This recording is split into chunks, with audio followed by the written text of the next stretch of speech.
Hello everyone, मैं प्रदीप कुमार आगाज IAS institute के यूट्यूब चैनल पर आप सभी का स्वागत करता हूं। तो चलिए आज के इस वीडियो में हम लोग बात करने वाले हैं कृषि से रिलेटेड यूपीएससी के लिए प्रीलिम्स और मेंस के लिए आज के जितने भी मोस्ट इम्पॉर्टेंट टॉपिक है हम आप लोगों के लिए लेकर आए हैं। तो चलिए देखते हैं। तो देखिए, प्रीलिम्स के लिए जो टॉपिक है वो नैनो लिक्विड यूरिया की वैज्ञानिक प्रमाणिकता भारतीय किसान और उर्वरक सरकारी लिमिटेड IFFCO इफको और जलवायु परिवर्तन महासागर अम्लीकरण ओजोन क्षरण। और मेंस के लिए जो टॉपिक है वो है नैनो लिक्विड यूरिया की वैज्ञानिक प्रामाणिकता, नैनो लिक्विड यूरिया के उपयोग से संबंधित मुद्दे।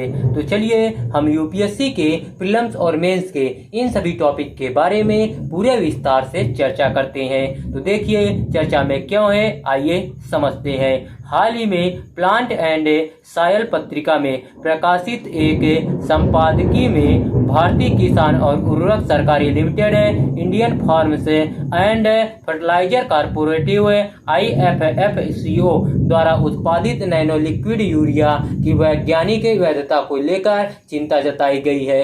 इसमें उत्पाद की प्रभावकारिता और लाभों के बारे में किए गए दावों पर सवाल उठाए गए हैं। यह बाजार में नैनो उर्वरकों को उतारने से पहले उनके कठोर वैज्ञानिक जांच व परीक्षण की आवश्यकता पर जोर देता है। नैनो लिक्विड यूरिया क्या है, आइए हम लोग देखते हैं। सबसे पहले हम लोग इसका परिचय जानते हैं। तो देखिए, यह नैनो कण के रूप में यूरिया का एक प्रकार है। यह यूरिया के परंपरागत विकल्प के रूप में पौधों को नाइट्रोजन प्रदान करने वाला एक पोषक तत्व तरल है। यूरिया सफेद रंग का एक रासायनिक नाइट्रोजन उर्वरक है जो कृत्रिम रूप से नाइट्रोजन प्रदान करता है तथा पौधों के लिए एक आवश्यक प्रमुख पोषक तत्व है। नैनो यूरिया को पारंपरिक यूरिया के स्थान पर विकसित किया गया है और यह पारंपरिक यूरिया की आवश्यकता को न्यूनतम 50% तक कम कर सकता है। इसकी 500 मिली की एक बोतल में 40,000 मिलीग्राम लीटर नाइट्रोजन होता है जो सामान्य यूरिया के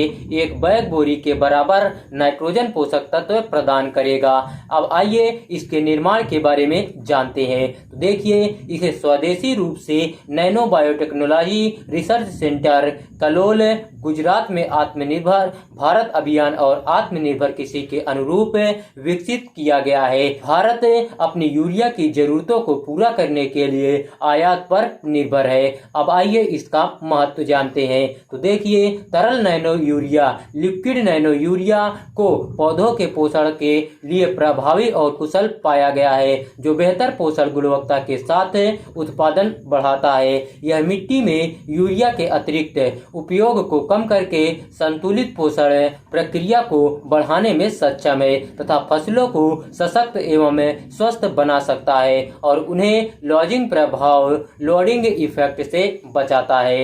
इसका भूमिगत जल की गुणवत्ता पर सकारात्मक प्रभाव पड़ता है तथा जलवायु परिवर्तन एवं धारणीय विकास पर प्रभाव के साथ ग्लोबल वार्मिंग में बहुत महत्वपूर्ण कमी आती है। तो चलिए अब हम लोग इसका पृष्ठभूमि जानते हैं। तो देखिए, इफको ने दावा किया था कि नैनो तरल यूरिया की थोड़ी मात्रा पारंपरिक यूरिया की पर्याप्त मात्रा की जगह ले सकती है। केंद्र सरकार और इफको ने नैनो यूरिया उत्पादन और निर्यात का विस्तार करने के लिए महत्वाकांक्षी योजनाएं बनाई है। शोधकर्ता इन योजनाओं के संभावित परिणामों के बारे में चिंता व्यक्त करते हैं क्योंकि अतिरंजित दावों से गंभीर उपज हानि हो सकती है जिससे खाद्य सुरक्षा और किसानों की आजीविका प्रभावित हो सकती है। तो चलिए अब हम लोग शोध में उठाई गई चिंताएं के बारे में समझते हैं। सबसे पहले हम लोग दावों और परिणामों के बीच विसंगति के बारे में जानते हैं। तो देखिए,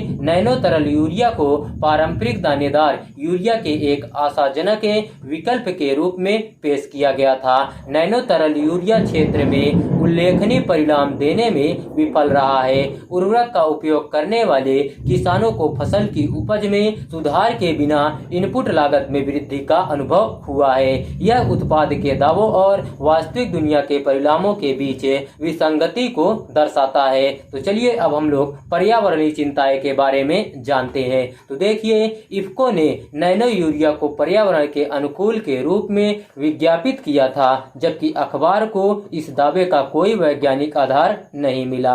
इसमें इस बात पर जोर दिया गया है कि फसल वृद्धि के लिए एक महत्वपूर्ण यौगिक नाइट्रोजन जलवायु परिवर्तन, महासागरीय अम्लीकरण और ओजोन क्षरण जैसे कई पर्यावरणीय मुद्दों से जुड़ा हुआ है। तो चलिए अब हम लोग इसके सिफारिशें के बारे में समझते हैं। तो देखिए, अध्ययन पर्यावरण पर इसके प्रतिकूल प्रभाव के कारण अतिरिक्त नाइट्रोजन को संबोधित करने की आवश्यकता पर जोर देता है। यह मत नवीन कृषि प्रौद्योगिकियों को शुरू करने से पहले पारदर्शी और कठोर वैज्ञानिक मूल्यांकन के महत्व पर प्रकाश डालता है। खाद्य सुरक्षा, किसानों की आजीविका और पर्यावरण पर निहितार्थ के साथ यह विवाद कृषि क्षेत्र में जिम्मेदार नवाचार एवं साक्ष्य आधारित निर्णय लेने की आवश्यकता को रेखांकित करता है। अब आइए हम लोग Indian farmers fertiliser cooperative limited के बारे में जानते हैं। सबसे पहले हम लोग इसका परिचय जानते हैं। तो देखिए, यह भारत की सबसे बड़ी सरकारी समितियों में से एक है, जिसका पूर्ण स्वामित्व भारतीय सरकारी समितियों के पास है। वर्ष 1967 में केवल 57 सहकारी समितियों के साथ स्थापित यह वर्तमान में 36,000 से अधिक भारतीय सहकारी समितियों का एक सम्मेलन है, जिसमें उर्वरकों के निर्माण और बिक्री के अपने मुख्य व्यवसाय के अलावा सामान्य बीमा से लेकर ग्रामीण दूरसंचार तक के विविध व्यावसायिक हित है। तो आइए अब हम लोग इसका उद्देश्य के बारे में जानते हैं। तो देखिए, भारतीय किसानों को पर्यावरणीय रूप से टिकाऊ तरीके से विश्वसनीय उच्च गुणवत्ता वाले कृषि आदानों और सेवाओं की समय पर आपूर्ति के माध्यम से समृद्ध होने तथा उनके कल्याण में सुधार के लिए अन्य गतिविधियां करने में सक्षम बनाना। आइए इसका निष्कर्ष जानते हैं। तो देखिए, नैनो तरल यूरिया विवाद कृषि क्षेत्र में पारदर्शिता और जिम्मेदार नवाचार की आवश्यकता को रेखांकित करता है। तकनीकी प्रगति और पर्यावरणीय स्थिरता के बीच संतुलन बनाना किसानों, खाद्य सुरक्षा और ग्रह की भलाई के लिए महत्वपूर्ण है। तो चलिए, आज का वीडियो यहीं पर समाप्त होता है। तो देखिए, अगर आप लोगों को इसका पीडीएफ चाहिए तो इसका पीडीएफ आप लोगों को टेलीग्राम चैनल पर मिल जाएगा। टेलीग्राम चैनल का नाम है आगाज आईएएस इंस्टीट्यूट और टेलीग्राम चैनल का लिंक हम इस वीडियो के डिस्क्रिप्शन में दे देंगे।